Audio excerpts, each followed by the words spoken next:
بسم اللہ الرحمن الرحیم. لا نفی جنس، یہ حرف جنس کی نفی کے لیے اس میں نکرہ پر آتا ہے. اس میں نکرہ یعنی یہ جنس کی نفی کے لیے آتا ہے اور کس پر آتا ہے؟ نکرہ پر. ٹھیک ہے، یعنی یہ بنیاد ہے، نکرہ ہونا چاہیے. نکرہ نہیں ہے تو اس کا مطلب یہ ہے کہ لا نفی جنس میں مطلب وہ بات نہیں رہ گئی. ٹھیک ہے، آگے اس کا بیان ہے. اور جنس سمجھ لیتے ہیں، جنس کہتے ہیں کسی یعنی اس قبیل کی جتنی چیزیں ہیں، اس قبیل کی جتنی چیزیں ہیں.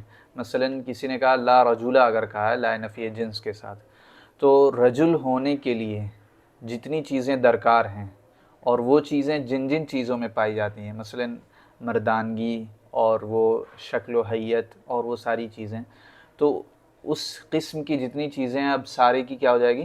نفی ہو جائے گی. لا نفی جنس ہے اور ایک لا مشابہ بلیسا ہے. تو دونوں میں فرق یہ ہے کہ لا مشابہ بلیسا میں جنس کی نفی مقصود بھی ہو سکتی ہے اور نہیں بھی ہو سکتی. یعنی یہ ہو سکتا ہے کہ ہم کہیں لا رجل فی الدار، تو یہ ہو سکتا ہے کہ کوئی آدمی نہیں گھر میں، اور یہ بھی ہو سکتا ہے کہ ایک آدمی گھر میں نہیں. لیکن جب ہم کہیں گے لا نفی جنس لا رجل فی الدار، تو اس میں یہ یقینی معنی ہے کہ یہاں پر جنس کی نفی مقصود ہے، یعنی کوئی بھی آدمی گھر میں نہیں ہے. تو یہ ان دونوں میں فرق ہے. اور پھر اعراب کا بھی فرق ہے، ظاہر ہے. یعنی اس کا اعراب نصب بلا تنوین ہوتا ہے. اس میں 3 اعراب آتے ہیں. ایک اعراب آتا ہے نصب بلا تنوین کا آتا ہے. ٹھیک ہے، آگے آ رہا ہے، چلیے پڑھیں. اور خبر کو پھر سے رفع پڑھیے. دیتا لا نفی جنس، ہے. لا نفی جنس، یہ حرف جنس کی نفی کے لیے اس میں جنس نکرہ، سمجھ گئے نا؟ جی جنس اس میں یعنی نکرہ اگر پر ہم آتا کہہ رہے ہیں لا تمرتن، لا تمرتا، تو تمرہ کی قبیل سے جتنی چیزیں ہیں اس کی کیا ہو جائے گی؟ نفی ہو جائے گی. لا رجولہ کہہ رہے ہیں تو رجل کی قبیل سے جتنی چیزیں اس کی کیا ہو جائے گی؟ نفی ہو جائے گی. بس یہ. تو جنس سن کے گھبرا جاتے ہیں بعض لوگ. جنس کسے کہتے ہیں؟ جنس یعنی اسی قسم کی جتنی چیزیں اس سب کی نفی ہو جاتی ہے. ٹھیک ہے. اس میں نکرہ کو نصب بلا تنوین اور خبر کو رفع دیتا ہے. اس میں نکرہ کو نصب بلا تنوین اور خبر کو کیا دیتا ہے؟ رفع دیتا ہے. یعنی جب اسم کیا ہو؟ نکرہ ہو، تب کیا دیتا ہے؟ نصب بلا تنوین دیتا ہے. ٹھیک ہے. اور ایسا یہ جو نصب بلا تنوین ہوتا ہے اس کے لیے جب کہ کیا ہو؟ آگے بڑھیے. اکثر یہ نکرہ مضاف یا شبہ مضاف ہوتا ہاں، ہے. شبہ مضاف ہوتا ہے. یعنی نصب بلا تنوین کے لیے ضروری ہے کہ اسم نکرہ ہو. کیا ضروری ہے؟ نصب بلا تنوین کے لیے پہلی چیز ضروری ہے کہ وہ نکرہ ہو. دوسری چیز مضاف ہو. مضاف معلوم ہی ہے.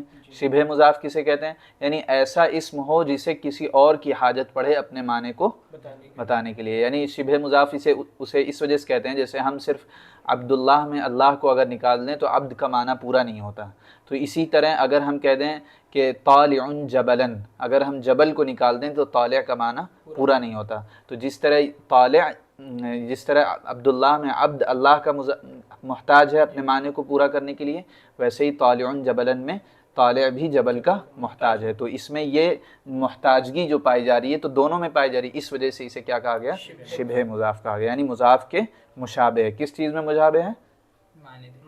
ضرورت میں. یعنی اسے بھی اپنے معنی پورا کرنے کے لیے اس کی مضاف الیہ کی ضرورت ہے اور اسے بھی تمیز کی ضرورت ہے. ٹھیک ہے. اور یہ جو منصوب ہوتا ہے اسے تمیز کہتے ہیں. یعنی جیسے طالع جبلاً، تو یہ جبلاً کیا ہے؟ تمیز ہے طالع کی. ٹھیک ہے. لا غلام رجل، اسم پھر سے پڑھیے. اسم کو نصب بلا تنوین، یہ اسم کو نصب بلا تنوین اور خبر کو رفع دیتا ہے. اکثر یہ نکرہ مضاف یا مشابہ مضاف ہوتا ہے. ٹھیک ہے. یعنی نصب بلا تنوین کب آئے گی؟ جب نکرہ ہو، مضاف یا شبہ مضاف ہو. جب مضاف ہوگا تو کیسے نکرہ ہو سکتا ہے؟ وہ کسی نکرہ ہی کی طرف مضاف ہوا ہو. ٹھیک ہے. ہاں، اگر معرفہ کی طرف مضاف ہو جائے گا تو کیا ہو جائے گا؟ معرفہ ہو جائے گا. ٹھیک ہے. جیسے لا غلام رجل ظریف. ہاں، یعنی کسی بھی شخص کا غلام چالاک نہیں ہے. ٹھیک. آگے. لا 20 درہما لک. آپ کسی قسم کے 20 درہم کے حقدار نہیں. یعنی درہم کی بھی کئی قسمیں ہوتی ہیں. کھوٹا درہم ہوتا ہے، اچھا درہم ہوتا ہے، اعلیٰ کوالٹی کا درہم ہوتا ہے. تو تم بالکل ہی بینکرپٹ ہو. ٹھیک ہے. یعنی یہ کہنا چاہ رہے ہیں لا 20 درہما لک، تمہارے پاس کسی 20 درہم کے حقدار نہیں. ٹھیک ہے. اگر لا کے بعد نکرہ مفرد ہو تو مبنی بر رفع ہوتا ہے. لا نکرہ، لا کے بعد نکرہ مفرد ہو تو مبنی بر فتح ہوتا ہے. نکرہ مفرد غیر مفصول ہو، غیر مفصول چھوٹا ہوا ہے. لا کے بعد نکرہ مفرد غیر مفصول ہو تو مبنی بر فتحہ ہوتا ہے، ٹھیک ہے. یعنی کہہ رہے ہیں کہ نکرہ ہے لیکن مضاف یا شبہ مضاف نہیں ہے، تو اس کا اعراب کیا ہوگا؟ مبنی بر فتحہ ہوگا. لیکن اگر یہی نکرہ مضاف یا شبہ مضاف ہو جائے تو کیا ہوگا؟ نصب بلا تنوین ہوگا، ٹھیک ہے. یہ دو بس مطلب اثر میں تو دونوں ایک ہی ہیں لیکن اصطلاح میں الگ الگ ہیں. اسے ہم نصب بلا تنوین کہہ رہے ہیں اور اسے ہم کیا کہہ رہے ہیں؟ مبنی بر فتحہ کہہ رہے ہیں. مبنی بر فتحہ تب ہوگا جبکہ صرف نکرہ ہو اور غیر مفصول ہو، مضاف یا شبہ مضاف نہ ہو. لیکن اگر وہ نکرہ ہے اور مضاف یا شبہ مضاف ہے تو کیا اعراب کو ہم کیا کہیں گے؟ ہاں نصب بلا تنوین کہیں گے، ٹھیک ہے. دونوں چیز وہی ہے، بس یہ ہے کہ اصطلاح میں فرق ہے. مبنی بس ایک چیز اگر ہے تو اس کا مطلب یہ ہے کہ اس پر عمل نہیں ہو رہا ہے اس کا، اور پیچھے والے میں یہ کہہ سکتے ہیں کہ اس پر عمل ہو رہا ہے اس وجہ سے اس پر نصب آ رہا ہے، ٹھیک ہے. خبر تو مرفوع ہی ہوگی، خبر مرفوع ہی ہوگی. اور جب اس کے بعد یعنی لا کے معاملے میں اس کا اسم منصوب ہوتا ہے اور خبر مرفوع ہوتی ہے. یعنی لا کا اسم مرفوع منصوبات میں سے ہے اور لا کی خبر مرفوعات میں سے. اور جب اس کے بعد معرفہ ہو تو لا کا تکرار دوسرے معرفہ کے ساتھ لازم ہو، اس وقت لا کا عمل کچھ نہیں ہوگا. اور معرفہ مرفوع ہاں، یعنی یہ کہہ سکتے ہیں کہ اگر لا کے بعد معرفہ آ جائے تو لا کا عمل کیا ہو جاتا ہے؟ باطل ہو جاتا ہے. یعنی اب اس پر نصب نہیں آئے گا. اور دوسری چیز جو لازم ہوتی ہے وہ یہ کہ ایک اور معرفہ کی ہمیں ضرورت ہوتی ہے، ایک اور معرفہ کی ضرورت ہوتی ہے جس پر لا کو دوبارہ لاتے ہیں. یعنی ہم یہ صرف نہیں کہہ سکتے کہ لا سعید فی الدار، ٹھیک ہے، ہم کہیں گے لا سعید ولا فرحان فی الدار، ٹھیک ہے، یعنی مکرر لائیں گے. تو یہی کہہ رہے ہیں جب اس کے بعد معرفہ ہو یعنی لام کے بعد تو اب اس کے ساتھ ایک دوسرا معرفہ لائیں گے جس پر ایک اور لام ہوگا تو اس طرح اس کا استعمال ہو سکے. ہاں وہ مرفوع ہوگا، یعنی عمل باطل ہو چکا ہے کیونکہ پہلے ہی اس کی بنیاد میں کیا ہے کہ وہ نکرہ ہو. اب ہاں یہ ہو سکتا ہے کہ نکرہ اضافت کے ساتھ ہو یا بغیر اضافت کے ہو، لیکن اصل بنیاد یہ ہے کہ وہ نکرہ ہو، ٹھیک ہے. اگر نکرہ نہیں ہے تو پھر اس کا عمل کیا ہو جائے گا؟ باطل ہو جائے گا، ٹھیک ہے. لا زید فی الدار ولا امر. ٹھیک ہے، یہاں پہ دیکھیے زید معرفہ ہے، ٹھیک ہے. معرفہ لا نفی جنس پہ آ نہیں سکتا، آیا اس نے عمل باطل کر دیا، اس پر پیش آیا. اب ایک اور چیز لازم ہوئی کہ ایک اور اسی طرح کا اسم لایا جائے، تو امر لائے اور اس پر لام کو دوبارہ لے کر آیا، لا زید فی الدار ولا امر. اسلام کو لام مشابہ بلیسا مانیں گے، ٹھیک ہے، یا دوسرے والے لام کو لام زائدہ مان لیں گے، ٹھیک ہے. شروع والے کو لام مشابہ بلیسا مانیں گے. اور لا کے بعد نکرہ مفرد دوسرے نکرے کے ساتھ مکرر ہو تو پھر اختیار خواہ نصب بلا تنوین. یعنی صرف ایک نکرہ نہیں ہے بلکہ دو ہیں، یعنی دو آ رہے ہیں، جیسے لا رفث ولا فسوق. تو اب یہاں پر بتا رہے ہیں کہ اختیار ہے، خواہ نصب بلا تنوین دے خواہ رفع تنوینی دے. یعنی ہم یہ کہہ سکتے ہیں کہ لا رجل ولا امرأۃ، یہ کہہ سکتے ہیں، یا یہ کہہ سکتے ہیں لا رجل ولا امرأۃ، ٹھیک ہے. دونوں اختیار ہمارے پاس ہے. لا رفث ولا فسوق ولا جدال فی الحج. یہاں پر دیکھیے مکرر ہے، رفث فسوق جدال. یعنی ایک نکرہ ہوتا تو صرف آپ کے پاس اختیار کیا ہوتا؟ آپ کہتے لا رفث فی الحج. لیکن جب مکرر ہو گیا تو اب آپ کے پاس اختیار، آپ کہہ سکتے ہیں لا رفث ولا فسوق ولا جدال فی الحج، ٹھیک ہے. یہ ہے حج کے دنوں میں نہ عورتوں کی رغبت کرے اور نہ گناہ، خواہ رفع تنوینی ہو، جیسے یعنی نصب بلا تنوین بھی دے سکتے ہیں اور رفع تنوینی بھی دے سکتے ہیں، ٹھیک ہے. یوم لا بیع فیہ، لا بیع فیہ، اگر بیعو پڑھیں گے تو پھر تنوینی کیسے ہوگا؟ لا بیع فیہ ولا خلۃ ولا شفاعت. یہاں پر بھی دیکھیے لا کا اسم ہے بیع، نکرہ ہے، لیکن یہاں پر چونکہ نکرہ مکرر ہو گیا ہے، کیا ہو گیا؟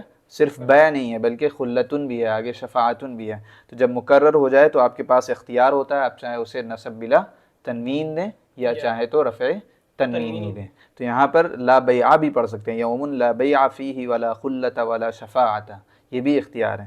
اور یہ بھی اختیار ہے کہ آپ اسے رفع تنوینی دیں تو پڑھیں یوم لا بیع فیہ ولا خلۃ ولا شفاعت.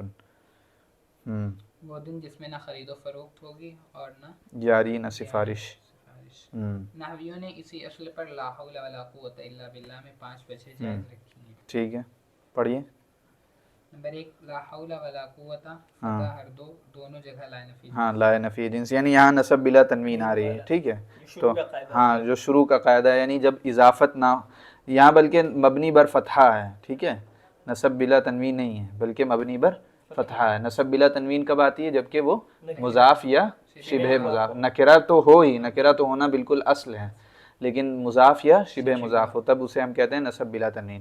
اور جب وہ یعنی اضافت سے خالی ہو، شبہ مضاف نہ ہو اور نکرہ ہو تو اس پر کیا آتا ہے؟ مبنی بر فتحہ. ہاں تو لا حول ولا قوت، تو یہاں پر دونوں لام کیا ہیں؟ لا نفی جنس ہیں، تو اس وجہ سے دونوں پر، یعنی اگر آپ اعراب بدل دیں گے تو تعویل بدل جائے گی. اگر آپ اعراب بدل دیں گے تو کیا ہو جائے گی؟ تعویل. یعنی اگر آپ پیش دے رہے ہیں تو اب وہ لا نفی جنس نہیں ہو سکتا، اگر اس پر نصب دے رہے ہیں تو اس کا مطلب وہ لا نفی جنس ہے، ٹھیک ہے. لا حول ولا قوت اب یہاں پر دونوں جگہ لا بمعنی لا مشابہ بلیسا ہو جائے گا، ٹھیک ہے. لا حول ولا قوت فتح اول رفع دوم، پہلا لا نفی جنس اور دوسرا بمعنی ہاں بس وہی مطلب یاد رکھیے کہ لا کا اعراب لا نفی جنس کا نصب ہے، یعنی نصب بلا تنوین یا مبنی بر فتح. تو جہاں پر مبنی بر فتح ہوگا اس کی تعویل سمجھ لیجئے کہ وہ لا نفی جنس ہے، اور جہاں پر آپ کو تنوین دکھے رفع کے ساتھ وہ سمجھ جائیے اور وہ اس کا اسم بھی ہو تو وہ کیا ہو جائے گا؟ وہ لا مشابہ بلیسا ہو جائے گا، یا لا زائدہ کہہ سکتے ہیں اسے، ٹھیک ہے.